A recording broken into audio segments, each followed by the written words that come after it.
కళ్ళల్లో మైకంతో మోహం కమ్మేసి చలిగా గిలిగా తొలిగా త్వరగా అటుగా ఇటుగా మరి నువ్వే నాకు ముద్దిస్తావని తడివేదాలు ముద్దిస్తావని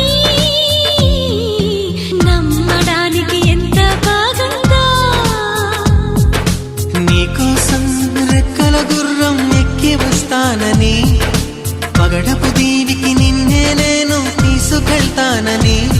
ఇక ఏనాటికి అక్కడే మనము ఉంటామని నమ్మడానికి